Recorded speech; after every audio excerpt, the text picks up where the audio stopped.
Real quickly before we begin, I want to thank this video's sponsor, CarMarshal.com. CarMarshal.com can save you lots of money on buying used or new vehicles, cars, trucks, school buses. If you want to save money, I'll have a link in the description down below. I know I'm going to know exactly how much time passed since Kyle called for help and how long officers searched before they gave up. I-Team investigator Hillary Legg did some digging for that information. She joins us now in studio. Hillary?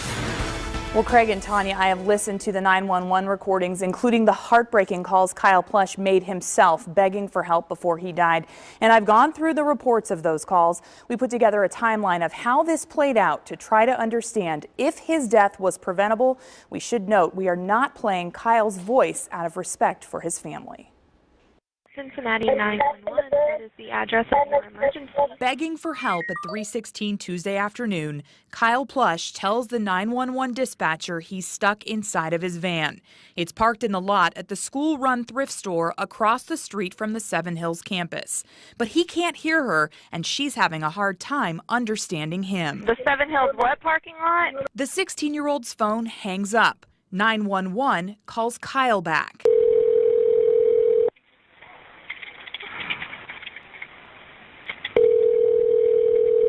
And eventually gets his voicemail. Dispatch records show a Cincinnati police unit arrived at the school 10 minutes after Kyle's first call for help. CPD officers don't find anything. They stop searching and close the call 9 minutes after that, nearly 20 minutes after Kyle's first call. As police were searching, Kyle called 911 again. 911, what is the address for your emergency? He tells the dispatcher, quote, "I probably don't have much time left, so tell my mom I love her if I die. This is not a joke. I am trapped inside a gold Honda Odyssey." Police Chief Elliot Isaac says the dispatcher never relayed the specific vehicle information to the officers who were still on scene. A Hamilton County Sheriff's deputy hired by the school to control traffic does another check at 3:48 p.m., assuming he's looking for a female. I'm just following up on a couple of your guys pulled up, and there was a complaint. A woman said she was stuck in a van. The deputy tells the dispatcher he found the van, but nothing else. I was in there. I just looked in the van. I didn't see anybody in it. There was only like one van in the thrift store. The deputy says he thinks the call was a prank. Okay. All right. Well, I'll see if I can find anything else. So, if I find out it wasn't, she's pranking. She's going to jail. Nearly 6 hours later, police learn this was not a prank. In the parking lot, in the senior lot, there's a man running around, possibly screaming, call 911. Kyle's family had filed a missing persons report. They found him dead in the van in the lot of the school store, right where Kyle told 911 he was. This is video of a van exactly like Kyle's, a late model Honda Odyssey. Hamilton County Prosecutor Joe Dieters tells the 9 on Your Side I-Team Kyle was pinned under the third row seat. He died of asphyxiation. And the Hamilton County Prosecutor has launched an investigation to discover how this happened and why it took so long to find Kyle when he called for help twice himself. The city is also investigating to determine if there are issues with the city's police and 911 response, and the Hamilton County Sheriff's Office is looking into its response as well. We will stay on top of this, keep asking questions, and let you know any new information as soon as we get it. Guys.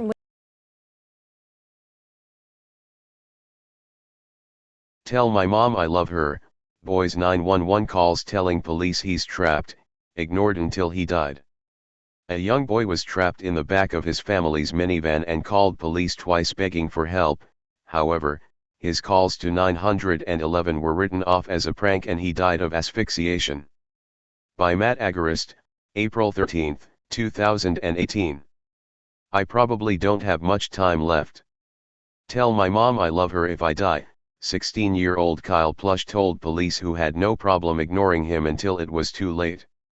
Cincinnati OH. A tragic case of police incompetence unfolded this week which led to the death of a young boy who desperately needed police help, calling 911 multiple times, but died as they ignored his pleas. Kyle Plush, a 16-year-old high school sophomore, suffered a tragic fate this week as he was crushed to death in the back of his family's minivan. Somehow, Kyle had gotten trapped under the third row seat while the car was parked in the school parking lot and he was unable to free himself. After he was trapped, Kyle managed to reach his cell phone and dialed 911 to beg police to come help him.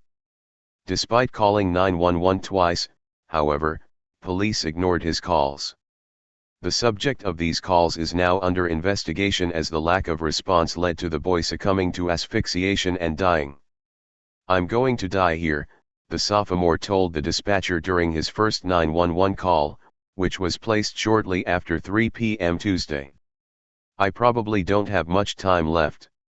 Tell my mom I love her if I die." According to police, they say that in the call recording, the dispatcher can be heard asking Kyle for his location several times, but it was unclear if he heard the operator's questions. As Fox reports, Cincinnati police and a Hamilton County deputy sheriff responded to the area but couldn't locate Plush. The dispatcher attempted to call Plush's phone but there was no answer. Police apparently thought Kyle had prank called them and one officer even suggested as much. However, Kyle said it clear on the second call, made at 3:35 p.m., during which he explained to another dispatcher that this is not a joke.